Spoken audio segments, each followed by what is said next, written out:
Yang ingin saya ceritakan tentang cahaya Nabi Muhammad pada diri Ali Al-Awsat ataupun Ali Zainal Abidin. Diriwayatkan selesai selamat daripada padang Karbala, Sayyidina Ali Zainal Abidin beliau pulang kembali ke kota Madinah. Sekali waktu beliau berziarah ke kota Mekah untuk melaksanakan ibadah.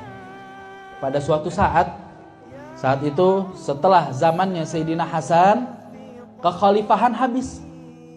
Zaman Sayyidina Hasan selesai, 6 bulan beliau menjabat menjadi khalifah, kekhalifahan selesai. Dan tepat ketika para sejarawan menghitung, zaman Sayyidina Abu Bakar 2 tahun sekian, zaman Sayyidina Umar, zaman Sayyidina Utsman, ditambah dengan zaman Sayyidina Ali, ditambah dengan zamannya Sayyidina Hasan bin Ali, 6 bulan, total waktunya 30 tahun pas. 30 tahun pas. Dikonfirmasi dengan sabda Nabi jauh-jauh hari, al-khilafatu min ba'di salasuna sana. Jauh-jauh hari Rasul sudah bilang, kekhalifahan setelah saya 30 tahun. Lepas daripada 30 tahun, mulukan aduda. Yang terjadi adalah bukan lagi kekhalifahan, tapi dinasti, tapi kerajaan yang diwariskan dari bapak ke anak, dari anak ke anaknya lagi. Selepas Sayyidina Hasan meninggal dunia, maka yang menjadi khalifah saat itu Bani Umayyah. Bani Umayyah menjadi khalifah terus dari Sayyidina Muawiyah kepada putranya Yazid bin Muawiyah, kepada putranya lagi Muawiyah Ats-Tsani, dan seterusnya dan seterusnya. Sehingga ada satu orang khalifah Bani Umayyah yang bernama Abdul Malik bin Marwan. Abdul Malik bin Marwan punya anak putra mahkota namanya Hisham bin Abdul Malik. Bapaknya raja yang memimpin semua negara Islam. Ini putranya raja, ini putra mahkota. Pada suatu hari Hisham bin Abdul Malik sebagai seorang pangeran sedang mengajak tamu-tamu negara dari negeri Syam untuk melaksanakan ibadah haji. Oh, orang-orang dari negeri Syam pergi haji, yang membimbing mereka, yang menjadi penuntun mereka bukan orang biasa, putranya raja, putra mahkota Hisham bin Abdul Malik. Mereka merasa bahwa nanti di kota Mekah pasti kami akan mendapatkan perlakuan istimewa. Kenapa? Orang kami rombongannya pangeran, orang kami rombongannya Hisham bin Abdul Malik, pasti kami akan diperlakukan dengan luar biasa. Tapi ternyata dicatat di dalam sejarah, rombongan ini yang dipimpin oleh pangeran, ketika mereka mau cium Hajar Aswad, orang-orang tidak ada yang memberi jalan. Semua orang sibuk, mereka bertawaf di mataf, mereka bertawaf di tempat tawaf, sehingga rombongan ini maju, mereka terpental ke belakang. Memaksa maju, terpental lagi. Memaksa lagi, gak bisa mereka masuk untuk mencium Hajar Aswad. Orang gak peduli, orang tidak memberikan perhatian kepada mereka, orang-orang sibuk dengan ibadahnya masing-masing. Sehingga dikatakan mereka baru bisa mencium Hajar Aswad setelah yunsob lahum sulama, setelah dibangun semacam jembatan di atas kepala orang-orang. Jadi dibuatkan tangga itu naik di atas kepala orang-orang tawaf, turun di sisi Hajar Aswad. Rombongan ini naik, berjalan di atas kepala orang-orang, turun di sisi yang lain, baru mereka bisa mencium Hajar Aswad. Selesai dari kejadian itu, Hisham bersama rombongannya para tamu negara berdiri di samping Masjidil Haram, berdiri di samping Ka'bah sambil melihat kondisi orang-orang yang bertawaf. Tiba-tiba ada satu momen, ada satu kejadian, semua orang yang tawaf tiba-tiba diam, hening, gak bergerak, seakan-akan mereka patung, diam 1000 bahasa. La ilaha illallah. Ada apa ini? Kenapa tiba-tiba mereka diam? Tadi pangeran mau lewat, mereka tidak diam, mereka tidak berikan jalan, tapi sekarang tiba-tiba mereka terdiam, mereka tertegun, seakan-akan mereka adalah patung yang berdiri. Ternyata setelah dilihat, mereka diam karena kedatangan seseorang. Wa suratuhu suratul badwi. Orang itu disifatkan perawakannya seperti orang badui. Artinya perawakannya seperti orang yang bekerja keras. Dadanya bidang, tubuhnya atletis, seperti orang yang menghabiskan hidupnya untuk bekerja keras.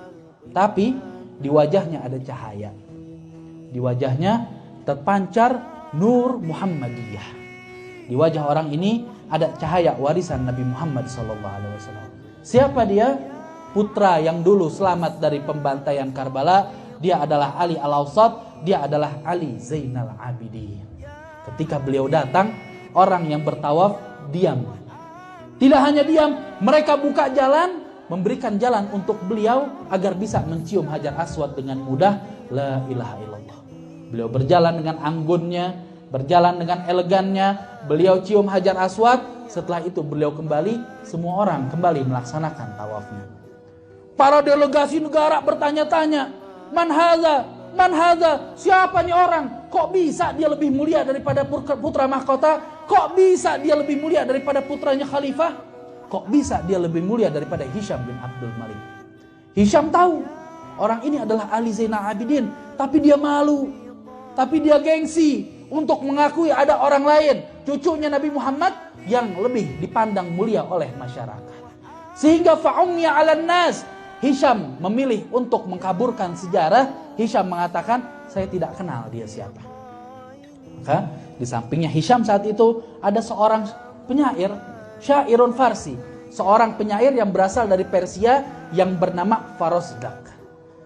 Fa'antaqallahu Farosdak, maka melihat Hisham mengingkari kemuliaan Ahlul Bait, mengingkari kemuliaan Ali Zainal Abidin, Farosdak tiba-tiba mengucapkan bait-bait syairnya yang dicatat dengan tinta emas. Kata Farosdak, hadzal ladzi ta'rifuhu al-batha wa ta'atuhu wal baitu ya'rifuhu wal hillu wal haramu hadza ibnu khairi ibadillahi kullihimi hadza taqiyyun naqiyyut tahirul alamu idza ra'atu quraisyun qala qailuha ila makarimi hadza yantahil karamu. Orang ini yang kamu bilang kamu enggak kenal, yang kamu bilang kamu enggak tahu, orang ini jangankan manusia, tanah yang dia injak tahu dia siapa. Tanah halal dan tanah haram kenal dia siapa. Idza ra'athu Quraisyun qala qailuha. Kalau semua orang Quraisy melihat kepada dia, niscaya mereka akan mengatakan ila makarimi hadza yantahil karamu, semua sifat mulia dan kebaikan kembali kepada orang tersebut. Kemudian di bait yang selanjutnya Farosdak mengatakan, ma qala laqattu illa fi tasyahudihi walau la tasyahudu kana la'uhun na'amun. Orang ini tidak pernah berkata tidak semasa hidupnya. Seumur hidupnya orang datang punya hajat, iya. Orang datang minta nasihat, iya. Orang datang minta bantuan, iya. Tidak pernah dia berkata tidak, kecuali hanya dalam tasyahud.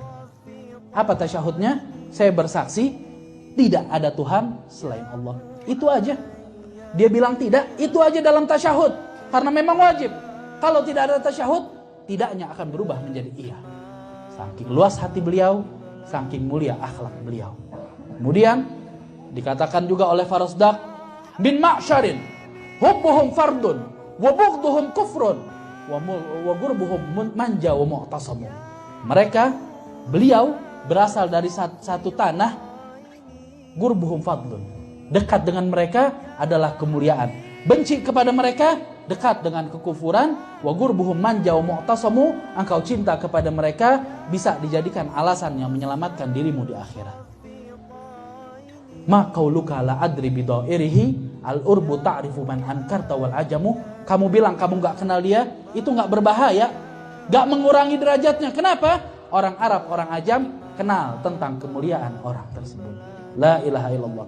Kenapa orang-orang itu tahu? Karena ada cahaya di wajah Ali Zainal Abidin.